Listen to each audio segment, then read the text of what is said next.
Hello everyone. Last class we studied the anatomy and image of the bone shaft of extremity. Today we will begin to learn fracture of bones of extremity. I hope you can combine the knowledge for a comprehensive understanding. First, let's learn about fracture of humeral shaft and femoral shaft. Fractures of humeral shaft refer to fracture from below the cervical neck of humerus to 2 to 3 cm above the medial and lateral condyles of the humerus, while fracture of femoral shaft refers to femoral fracture between 2 to 5 cm below the nasal trochanter of the femur and 2 to 5 cm above the femoral condyle. They are common in young adults. Due to the particularity of anatomical structures, fracture of bone shaft is classified by the upper, middle, and lower one-third.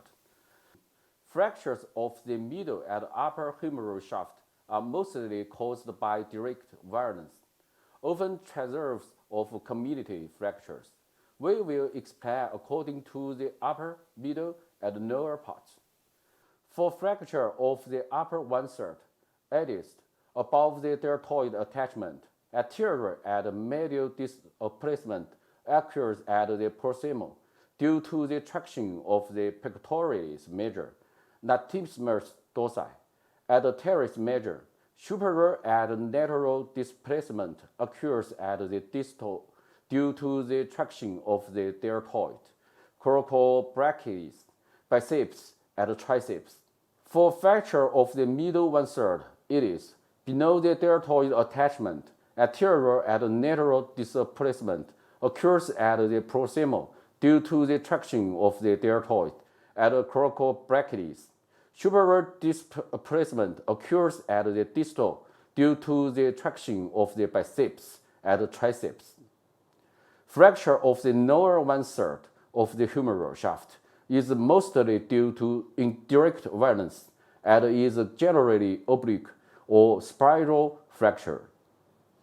Fractures of humeral shaft are often caused by strong direct violence, such as blows and squeezes, which mostly cause the transverse or community fracture.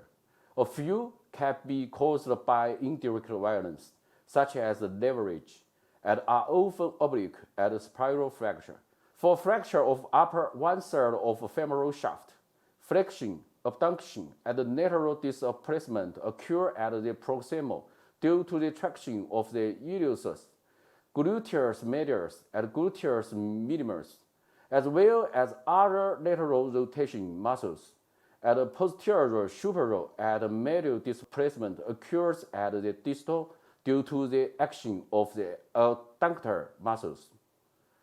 For fracture of the middle one-third, the direction of displacement depends on the violence, but in most cases, there is the tendency of abduction and flexion for the proximal, and medial and superior displacement occur due to the action of the adductor. For fracture of lower one-third, posterior displacement often occurs due to the traction of the ocular capsule and gastrocnemius behind the knee. In several cases, it may cause damage to the popliteus artery, vein, and sciatic nerve. After fracture of humeral shaft and femoral shaft, there will be obvious pain, swelling, dysfunction, and obvious local tenderness, with shortened or angulation deformity, abnormal activity, and bony crepitus. When fracture of humeral shaft occurs, we should check whether the radial nerve is damaged, such as wrist drop, restrict thumb extension, and restricted palm extension. However, for fracture of lower one-third of femur, huge hematoma will appear in the coccygeal fossa. There will be leg sensory and motor disturbance, and the pulse of dorsalis pedis artery and posterior tibia artery will be weakened or disappear. If the femoral shaft is seriously damaged, it may be complicated with traumatic shock at an early stage due to severe pain and bleeding. Anterior, posterior, and lateral X-rays can show the position and displacement of the fracture. Treatment for fracture of humeral shaft. For fracture of humeral shaft without displacement, just fix with splint for 3 to 4 weeks. For fracture of humeral shaft with displacement, manipulative reduction and splint fixation should be provided as early as possible.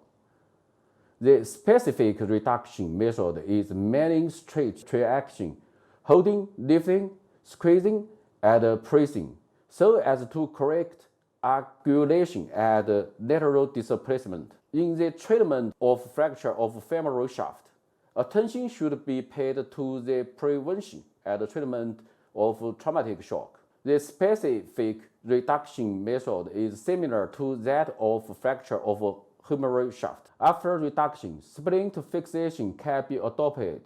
And for fracture of humeral shaft, 4 splints, anterior and posterior, and medial and lateral, are generally required. The length of the splint should be dependent on the position of the fracture. For fracture of lower 1/3, the splint length shall be such that the splint exceeds the elbow. For fracture of middle 1/3, the length should be such that the splint does not exceed the upper and lower joints. For fracture of femoral shaft, pad should be placed according to different positions to prevent the angulation and redisplacement due to fracture. For fracture of upper 1/3, the pad should be at the anterior and lateral position of the proximal. For fracture of middle 1/3, the pad should be placed at the lateral and anterior position of the fracture line. For fracture of lower 1/3, the pad should be placed at the anterior position of the distal of the fracture. For splints should then be placed according to the length of the side. And a non-tower pad should be placed for the posterior splint to maintain the normal physiological curvature of the femur. And 4 close bands should be used for fixing and last. At the same time, continuous traction must be performed for fracture of femoral shaft. And due to the rich muscles and strong muscle strength of the spine, angulation or even lateral displacement may still occur for the fracture after reduction. Therefore, skin traction and bone traction and other traction should be used according to the age, gender, and muscle strength of the patients. The traction weight for children should be about 1/6 of the body weight, and the duration should be 3 to 4 weeks. The traction weight for adults should be 1/7 of the body weight, and the duration should be 8 to 10 weeks. After fixation, the patient should be instructed to perform necessary functional exercise. Exercise of metacarpal and wrist joints shall be done for fracture of humeral shaft. If the swelling subsides, activity of the shoulder and elbow joints should be gradually studied. After fracture of femoral shaft, the functional exercise of adult patients should be studied for quadriceps contraction and ankle joints and metatarsophanial joint flexion and extension activities from day 2 after reduction. It shall be done gradually according to the displacement of fracture and through X-ray examination. If manipulative reduction fails, open reduction and internal fixation should be performed immediately. And plate and screw fixation, intermediary nail fixation, and other fixation methods can be selected. Next, let's have a look at the fracture of the double shafts. Double fracture of shaft of ulnar and radius is a common forearm injury, which mostly occurs in the middle one-third and lower one-third of the forearm. Tibia fibular fracture is common in double fracture of shafts of tibia and fibula. Both are common in children or young adults. First, we will understand the etiology and pathogenesis of fracture. The main causes of double fracture are direct violence, conveying violence, or torsional violence. Direct violence is mostly heavy hitting, resulting in transverse of community fracture in the same plane, accompanied by varied degree of soft tissue injury. While indirect violence generally results in oblique or spiral fracture. For double fracture of shafts of ulnar and radius caused by conveying violence, oblique fracture of no ulnar is often caused, while the condition of double fracture of shafts of ulnar and radius caused by torsional violence is just opposite. In case of tibia fibular fracture, the fracture line of the fibula is often higher than that of the tibia.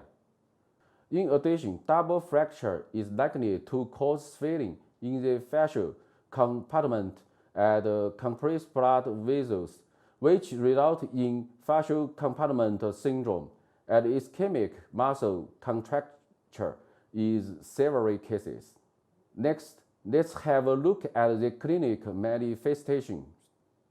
The common signs of fracture of double bone shafts are local pain, swelling, obvious tenderness, dysfunction, etc.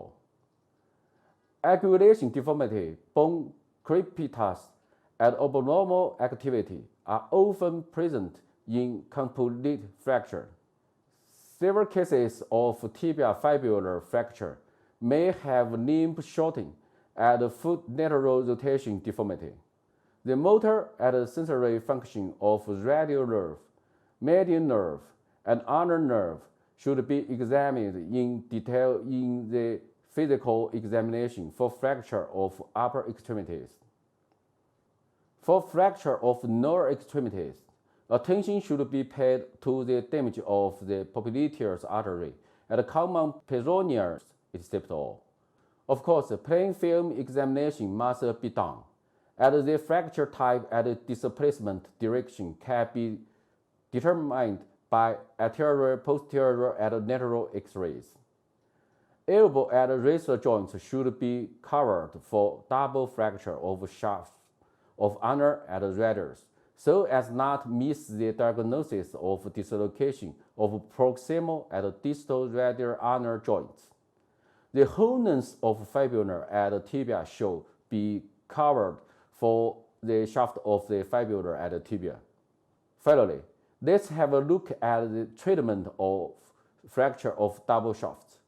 The principle of treatment for double fracture of shafts of ulnar and radius should pay attention to restoring the rotational function of forearm, while the principle of treatment for tibia fibular fracture is mainly to restore the length and weight-bearing function of lower leg. First, for double fracture of shafts of ulnar and radius, if the fracture is at the upper one-third, reduce the ulnar first. If the fracture is at the lower one-third, reduce the radius first. If the fracture is at the middle section, the treatment should be determined based on the relative stability of the fracture. The specific reduction method is mainly strength extraction, holding, lifting, squeezing, and pressing, so as to correct angulation and lateral displacement. Second, when dealing with tibia fibular fracture, the specific reduction method is similar to that of double fracture of shafts of ulnar and radius. Then fixation should be performed. If the ulnar and radius are close to each other before reduction, the bone separation pad can be placed between the two bones. In case of aggregation deformity of fracture, the three-pad compression method should be adopted. After proper placement of each pad, the palmar, dorsal, radial, and ulnar splints should be placed in turn, and the palmar and dorsal splints should be wider than the radial and ulnar splints. Then flex the elbow by 90 degrees. Have with triangular bandage. Put the forearm in neutral position and fix until clinical healing. The fixation time is 6 to 8 weeks for adults and 3 to 4 weeks for children.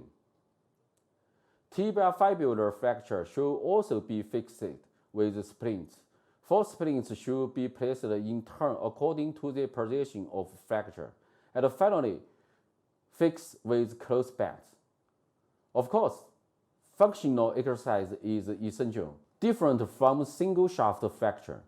For double fracture of shafts of ulnar and radius, in addition to peripheral joint movement, forearm rotation activities should be prohibited with 3 weeks to avoid affecting the fixation of the fracture.